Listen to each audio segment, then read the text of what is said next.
Je voulais vous faire part de mon histoire. Je l'ai vécu il y a moins d'un an. Je me suis mariée avec un Camerounais. Moi aussi, je suis camerounaise. Il est venu m'épouser au pays. Il m'a fait arriver ici en Belgique. On a fait à peu près À 5 ans de côté. relation. On a commencé à sortir ensemble depuis que j'ai 18 ans. Et on s'est marié quand j'avais 25 ans. On s'est marié en cachette. Parce que voilà, la famille voulait d'abord qu'on dote avant de m'épouser. Après, on a décidé tous les deux de se marier en cachette. Camerounais, elle Et a en dit. arrivant ici, je suis arrivée, j'étais enceinte de 5 mois.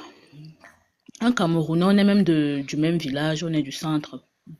On est tous les deux Bassa. Donc moi, je suis arrivée toute naïve, toute amoureuse. Quand je partais, ma famille m'avait donné des conseils que te voilà qui part. Les hommes ne sont pas comme tu crois. Quand tu arrives là-bas, cherche à travailler, cherche à faire ci, cherche à faire ça. Et moi, j'étais dans l'optique où je ferais ce que mon mari voudrait que je fasse. D'autant plus que, bah, avec monsieur, on s'était entendu que je viens, je continue mes études, je trouve un travail, on s'entraide. Voilà un peu les bases sur lesquelles on était parti, quoi. On arrive, on voyage, on arrive ici en Europe. Et quand j'arrive, je suis enceinte. Il était d'abord question que voilà, j'accouche et après on verra. Dès que j'arrive, au bout de 2 mois, le comportement de monsieur change. Monsieur devient extrêmement autoritaire. Monsieur commence à me faire, par exemple, du chantage en me disant quand j'étais au pays avant qu'on ne se marie, je suis sortie avec quelqu'un qu'il connaissait. Vraiment, il ne savait pas que je suis le genre de femme là, ou je suis une mauvaise femme. Il me commande du chantage comme ça. Il me fait du chantage comme quoi il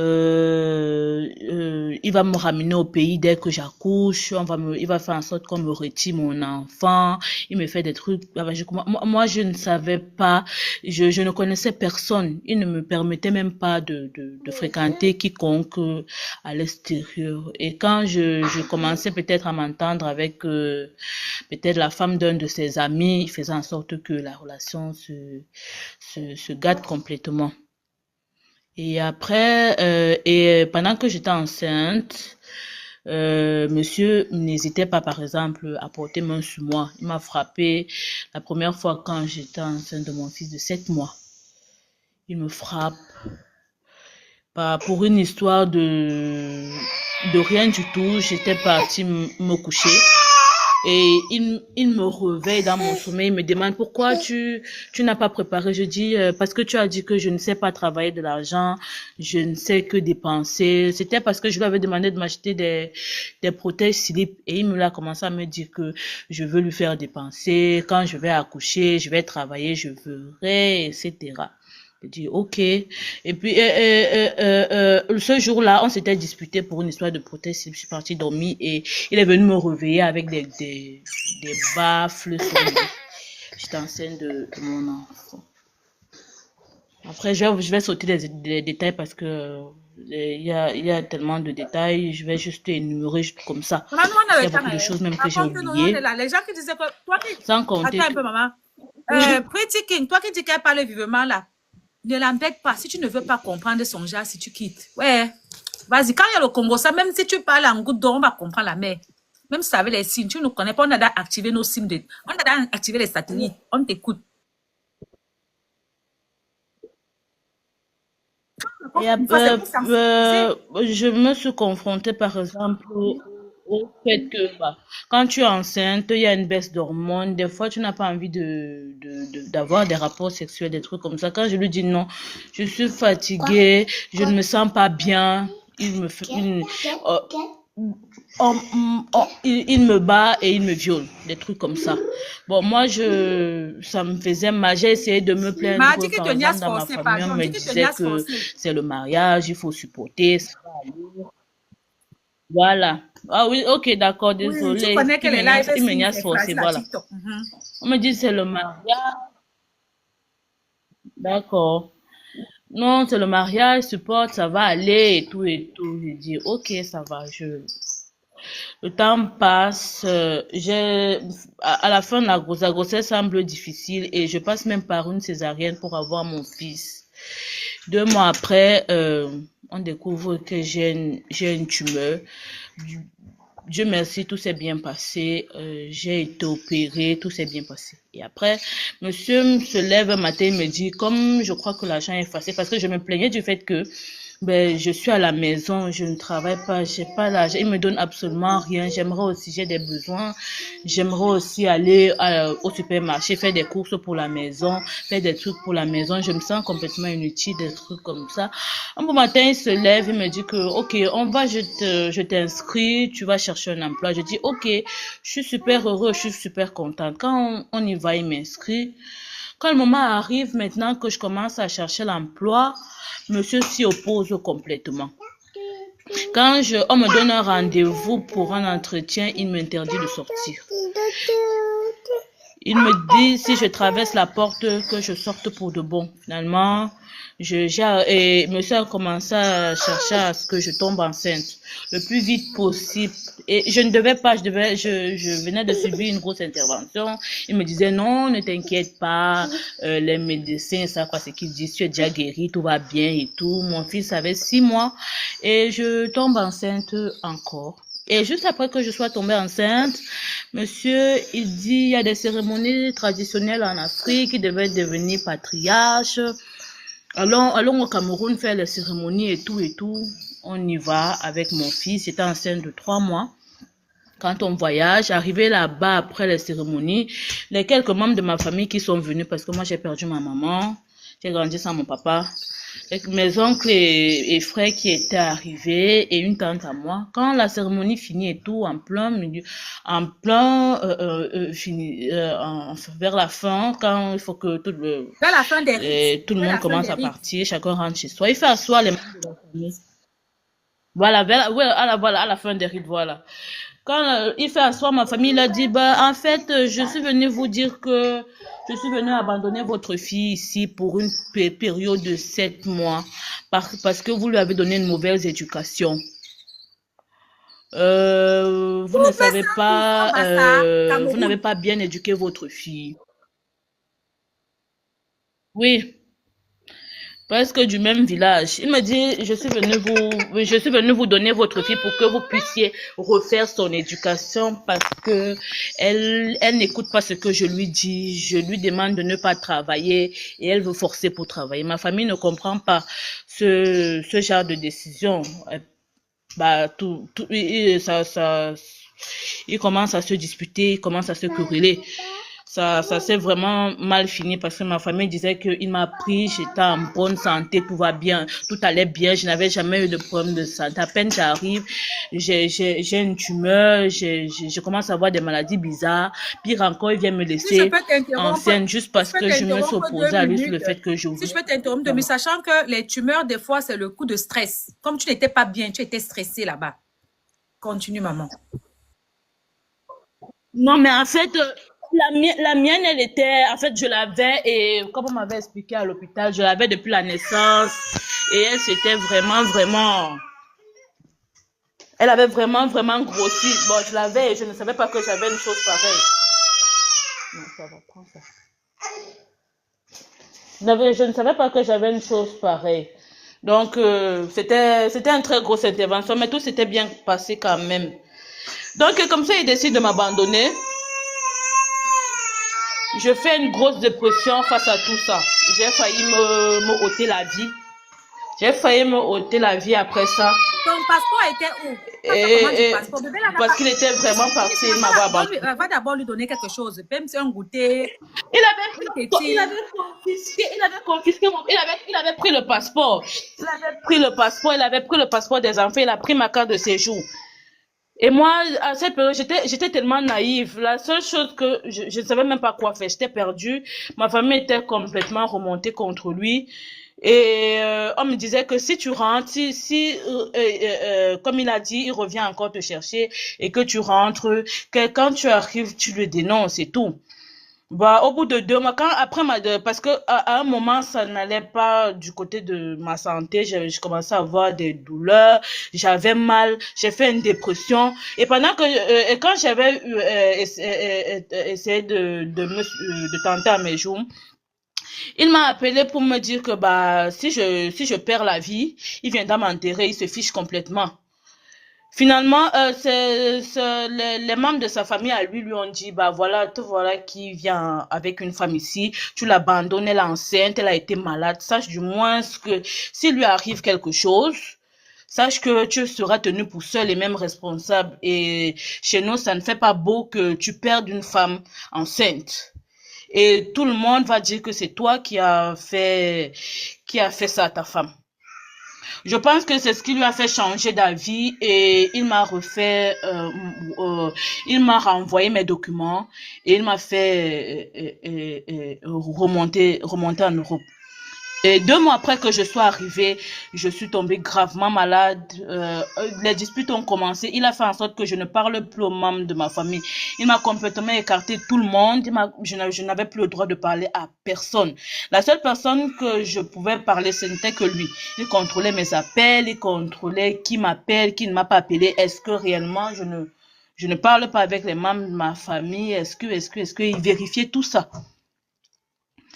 Et après ça, je suis tombée encore gravement malade parce que voilà, avec les grossesses rapprochées, le deuxième bébé a fait en sorte que je n'étais pas guérie de la précédente opération. À l'intérieur, c'était fragile.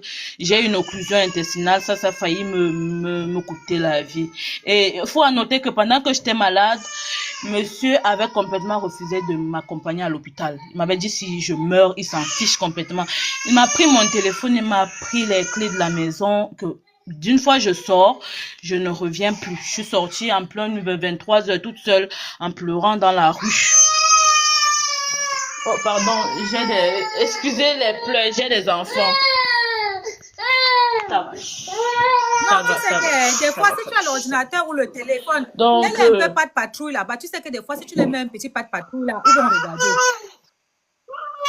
Si tu as un ordinateur ou la télé, mets les petits dessins animés. Dès que tu les mets les dessins animés là. Oui, donnez-moi une seconde. Oui, allez-y, madame. Oui, Mettez-les les petits dessins animés là. Quand tu mets ça, ils oublient la vie même. Ils te gèrent même plus. Oui. Maman, vous voyez, non? Gay, Donnez-moi différence d'âge. Gay, différence de culture. Gay, différence de pays. Gay, ceci. Vous voyez que le mal est partout, non? Vous voyez, non? Vous entendez ce qui se passe? Ton erreur fut de prendre encore la grossesse. Quelqu'un qui te maltraite avec le premier enfant, il te nargue. Mais, mon cher, contrôle ton corps en telle sorte que la grossesse là n'entre pas. Parce que là, la deuxième grossesse, c'était seulement pour terminer avec la fille. Ça, c'était sûr. Avec la première, d'abord, tu as vu clair. Mais comme nous, les femmes, on est toi, on t'a dit que non, il va changer. Si tu appelles même ta famille au pays pour dire que, voilà, on va te dire que oui, c'est lui l'homme. Il faut qu'on ait la lecture des événements. Hein. Tu vois le genre, si deuxième grossesse, on te paye, même ne prend plus. Et le genre que tu conçois, même tu bois la pilule jusqu'à, tu ne parles même pas de tu as ta pilule là, il finit dernière, tu bois ta pilule. Il attend le deuxième enfant, ça le donne. Allô? Oui, maman. On t'écoute. Les dessins. J'étais en train de... Voilà. Si tu les mets pas partout là-bas, c'est bon, ils vont dormir. J'ai mis... Voilà. Voilà, maman. Quand je regarde... Elle regarde Aram Sam Sam. Voilà. Aram Sam Sam. Voilà. Je disais donc que, avec la deuxième grossesse, j'ai fait une occlusion intestinale. Et ça a failli me coûter la vie. Sans oublier que pendant que, par exemple, j'étais malade, couchée à l'hôpital, parce que j'ai dû faire 4 jours à l'hôpital. Ils ont pris le risque de me faire des examens compliqués pour savoir ce qui n'allait pas. Parce que même là-bas, malgré que on est en Europe, l'hôpital, il y a tout ce qu'il y a de moderne. Ils ont fait 4 jours pour savoir ce qui n'allait pas. Parce que personne ne comprenait d'où venait la douleur. Pourquoi je criais, pourquoi je n'arrivais pas à dormir, malgré tous les antibiotiques qu'on me donnait. Ça n'empêchait pas que monsieur, quand il venait, quand il a su que j'étais à l'hôpital le lendemain, Il venait, il me trouve sur le lit de l'hôpital. Si tu veux, tu meurs. Tu n'as Pardon, fais rien. attention, si Que tu veux, peu tu ris, m'importe, tu pardon. n'as Si tu rien. veux, Tu es là, tu fais attends. semblant. Pardon, si tu veux, tu ris, pardon. Oui, oui, si tu veux, pardon. C'est la première fois que je suis C'est bizarre, c'est que tu vas dans un voir le live lèvre et c'est isolé. maintenant la Si tu poupée. veux, tu ris. Voilà, voilà, il me disait, si tu veux, tu ris, je n'en ai rien à foutre. Voilà, tu es là, tu es couché, tu n'as absolument rien, tu fais semblant. Moi, j'étais là, je me tordais de douleur. Il finissait de se moquer de moi. Et après, il me disait, si quelqu'un vient te demander, te poser des questions, dis que tout va bien, tout se passe bien, ne réponds pas. Tu sais, les gens, s'ils ne nous aiment pas, si tu parles, ils vont t'arracher ton enfant. Donc, ne fais confiance à personne, ne parle à personne. Et moi, quand par exemple le psychologue venait me voir, parce que comme il ne comprenait pas ce qui n'allait pas, il venait me demander, mais qu'est-ce qui ne va pas, madame? On pense que votre problème n'est pas peut-être physique, c'est peut-être émotionnel, peut-être que vous avez quelque chose dans la tête qui vous fait souffrir dans le corps. Il me pose des questions. Moi, je suis là, non, monsieur, je n'ai rien à la maison, tout va bien, je n'ai aucun problème avec mon mari, tout va absolument bien, c'est un bon papa, c'est un bon mari. Le psychologue, je me rappelle, était venu plus de 3 fois dans ma chambre pour me demander, madame, vous dites que vous n'avez rien, vous n'avez pas de problème à la maison. Non, je dis, non, ça va, tout va bien. Mon mari, c'est quelqu'un d'aimant. Il va... Jusqu'à ce qu'ils découvrent le poteau rose. Quand ils ont découvert même ce que j'avais, ils ont dû m'opérer en toute urgence. Ils avaient même prévu que le bébé, parce que j'étais enceinte de 6 mois, ils mettront le bébé à la couveuse. Mais comme Dieu seul sait comment il fait ces choses. Après l'opération, la petite est restée tranquille jusqu'à ce que voilà, l'opération se termine bien. Et même malgré que je sois rentrée à la maison, monsieur était complètement insensible. Même si je crie de douleur, je me tords, je viens d'être opérée, j'ai le ventre complètement déchiqueté, je ne peux pas me lever. Mais quand il me dit, tu ne peux pas contenir ta douleur, ne crie pas. Il faut gérer ta douleur. Quand tu pleures de douleur, ça m'empêche de dormir. Il ne faut pas te plaindre. Si tu as trop mal, va rester au salon. Je vais me débrouiller pour laver le bébé. Je vais me débrouiller pour faire à manger. Je vais me débrouiller pour faire les travaux de la maison. Donc, il était tellement insensible. Il était comme le mur. Même le soir où je suis rentrée de l'hôpital, je voulais manger une soupe, un bouillon. Il me voyait comment je marchais presque à 4 pattes pour pouvoir préparer ce que je mangeais. Il était là, il passait, il me regardait comme si c'est le chat qui est en train de passer sous tes pieds. Donc, il était raide. Ça n'empêchait pas que malgré que je sois enceinte, je viens de subir une opération et tout. S'il est énervé contre moi, il me baffe, il me botte, Hey, j'étais là. maman, j'ai dit, hein, tu peux pas appeler la belle famille. J'étais là, comme ça. Je l'ai appelé qui monsieur m'interdisait de parler à quelqu'un, même de ma propre famille. Je n'avais pas le droit de parler à quelqu'un de ma famille. Je n'avais pas le droit non plus de parler à quelqu'un de sa famille. J'étais complètement isolée. Dans ma tête, c'est comme si je pouvais devenir folle. C'est comme si je pouvais devenir, je vois même pas, donc, il travaille, je ne vois pas ce qu'il travaille, je ne vois même pas 5 francs. Je ne sais pas ce qu'il, quand il rentre du travail, il est sur son téléphone. Il est sur son téléphone, il ne bouge pas de son téléphone. Si je lui dis, s'il te plaît, aide-moi à laver le petit, je suis fatiguée. S'il partait se laver, il ne se lave plus. Okay. Il part monter sur le lit, il dort. Oui. Si l'enfant pleure la nuit, il me dit, mais tu n'entends pas l'enfant là pleurer malgré que je suis enceinte. Prends cet enfant, allez au salon. Moi, je dois aller au travail demain. Vous me dérangez dans cette maison avec vos pleurs. Chaque fois qu'on avait un problème, il appelle tout le monde, il informe à tout le monde. Ma femme a fait ci, ma femme a fait ça. Mais toi, tu n'as pas le droit à la parole. Elle a fait ça. Tout le monde était au courant de ce qui se passait. Moi, je n'ai pas le droit à la parole. S'il se plaint de moi quelque part et que je dise, je veux aussi donner ma version des faits. Oh, si j'ai déjà parlé, c'est bon, c'est suffisant. Ne redis plus autre chose. Ma version seule suffit pour qu'on puisse trancher. J'ai pas le droit de me plaindre de quoi que ce soit. Donc, tu vis avec un mari qui est extrêmement bavard et c'est comme ça qu'il aime le Congo. Ça, toute ma vie que j'ai pu, si j'ai, parce que comme moi j'ai grandi orpheline et tout, toutes les petites inégalités que j'avais dans la famille et tout, je m'étais confiée à lui. Il avait porté tout ce que j'ai pu lui raconter sur un oncle, sur une sœur, sur une tante. Il les avait balancé tout ça. Hey, La honte. Tu vas, pour que ta famille ne te soutienne pas. la Pour honte, que ta quand famille ne te soutienne pas. oui, pour qu'il ne me soutienne plus, vous voyez comment elle est. Elle raconte toute la vie de famille à son mari. Maintenant, voilà ce que son mari nous insulte aujourd'hui avec. Maman, les gars, bah ça, on finit avec maman. Toutes les choses. Mais ce n'est pas le pire. Hein. Tenez-vous tranquille, ce n'est même pas le pire. Juste après que j'ai accouché, il dit, tu vois, ta famille est fâchée. Ils sont très fâchés. Et je pense qu'on devrait arranger les choses. J'ai dit, bon, ok, si tu le dis. Et puis, il change, juste après que j'ai accouché, il devient un homme bien. Un homme qui est à l'écoute, qui est là, qui m'aide, qui joue, qui rit avec moi, dedans, bon, son téléphone, ça ne changeait pas, mais il était plus nerveux, il change complètement. Moi, je commence à me dire que peut-être que Dieu a touché son cœur, tout va bien maintenant, donc peut-être les choses s'arrangent déjà. Après, il appelle un oncle à moi, il dit que je viens doter votre fille en jouant. Il dit, doter comment? Mais tu me dis ici qu'on n'a pas Il va d'argent. encore laisser déposer. Tu me dis qu'on n'a rien. Mais tu viens venir. Oui!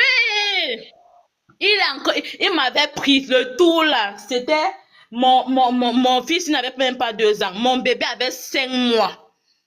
Quand on arrive à l'aéroport de Douala, il me dit avance à l'hôtel. Je vais envoyer les choses au village. Avance dans ton village. Le lendemain, je vais te rejoindre. Dès que j'ai tourné le dos, je me débrouillais seule avec 2 petits enfants, avec les valises pour aller dans une chambre d'auberge, seule. Dès que ton numéro ne passait plus. J'appelle, ça ne passe plus. Le gars avait encore confisqué. C'était seulement comme s'il avait mangé mon cerveau. Le gars avait confisqué encore les passeports des enfants, mon passeport, ma carte, il avait tout confisqué. Pire encore, il avait confisqué mes diplômes, il avait confisqué mon acte de naissance, il m'avait tout confisqué. La seule chose qui me restait, c'était ma carte d'identité du Cameroun parce que c'était encore valable. Ce n'est que ça qui m'a laissé avec les numéros de quelqu'un que je pouvais connaître ici en Beng. Il a tout supprimé. Il a tout supprimé dans mon téléphone à mon insu. Les allocations des enfants que j'avais reçues, il a tout pris. Il m'a laissé sans un rond en plein carrefour. J'ai failli devenir folle. J'ai failli devenir bête au Cameroun. Je ne sais pas. Si j'avais le problème de cœur, je pense que j'allais passer. J'allais y passer. Si il t'a fait le même coup 2 fois. J'allais y passer. Vous ne pouvez même pas imaginer la cruauté au téléphone. 2 fois, on te fait la même chose. 2 fois. Pas, ma soeur. 2 fois. 2 fois. Et la deuxième fois, tiens-toi tranquille, la deuxième fois, je faisais même des rêves où il m'a abandonné. Je disais que j'ai rêvé que tu m'as encore abandonné au Cameroun. Il me dit, oh non, c'est que tu n'importe quoi, je suis ton mari, machin, chose et tout. Et en plus, maintenant, je suis patriarche, ma parole, l'homme, c'est la parole. Je ne peux pas donner une parole, je reviens dessus. Tu es mon mari, enfin, je suis ton mari, tu dois faire ce que je veux, machin, chose et trucs. Il faut être soumise et tout. Je le fais pour le bien de la communauté, pour le bien des familles. Il faudrait que la paix revienne et tout et tout. Je suis un partisan de la paix, machin, chose et trucs. C'est comme... Et c'est comme ça qu'il m'a eu. Et ce n'est pas tout, hein. Et le pire, c'est que depuis quelque chose comme 3 mois avant qu'on ne voit, il y avait une fille sur sa photo de profil.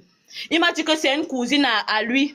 Pourtant, dès qu'il m'a déposé, il est parti rencontrer la famille de la fille. Il est parti rencontrer le monsieur. Il a publié la fille sur tous ses réseaux sociaux le jour suivant. Il a publié la fille sur tous ces trucs. C'est faire des photos montage, montrer comment ils sont amoureux. Quand je lui dis, et les enfants, il me dit qu'en fait, les enfants, la jeunesse n'est jamais considérée comme mes enfants, hein. C'est juste des enfants comme ça. Tu ne représentes rien pour moi. Tu n'es qu'une pauvre petite fille miséreuse, handicapée. Qu'est-ce que j'en ai à faire d'une handicapée comme toi? Tu es déjà fini. Plus personne ne voudra de toi. Tu es fini de chez fini. Si tu meurs là, je viens, je te porte, je t'enterre. Voilà les trucs qu'il me dit. Bah, ça c'était... Parce que quand il a fini par me rappeler, quand son numéro ne passait plus, quand il a fini par me rappeler, c'est là qu'il m'a dit qu'en fait, je suis venu t'abandonner, je veux plus rien à faire avec toi. Je ne veux plus rien à faire avec une fille comme toi.